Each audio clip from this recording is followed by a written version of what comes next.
Ngicela lo wakaMomphefumulo usalahlukaniswa nenyama ngoba kuyacaca nawe somandla awungiva makhaya. Nginokubacwayisa ngithi abayinto etindolweni kahle kule sive ngoba sive sesimoshakele. Bona bagijimisa abafana babacitha lapho-ke bathi bona abafana bayadlalana futhi umcondo wabo uyafana njengabafana abafana. Lawo mantombazane atumoshela isasa labo, mina mangibacwayisa bathi ngibinze ngivale lo wakamamlomo nami sebe ngiyathula. Inkinga mina ngibacwayisela ngoba la kubo ngibona isasa elisha, ngibona bomake babantwana nabahle kanti cha.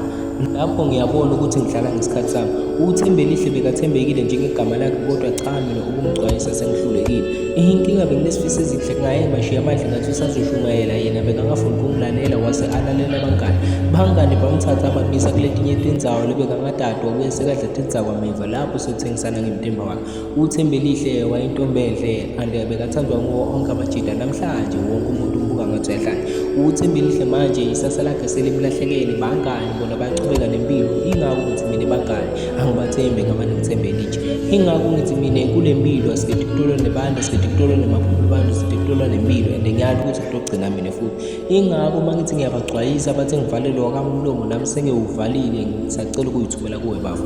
Imbongo encane ngithanda the poet.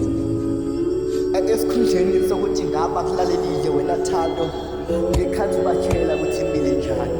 Mina kuphela futhi sesiyamoshakala la South Africa. Ingane zama-2000 ezikheleshi ezidakamizweni, abanye ingane ziyamitha kanye esikhundleni sokuthi sifundele isasa labo.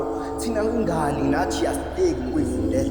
Ingane bakhuluka bathi abafana izinja oThembelihle sobathemba kanjani ikhama ithemba lihle kuphi ngoba liyaphela nalithemba njengoba sebaphelele bayithemba nasekhaya baphethe abathi Thembelihle.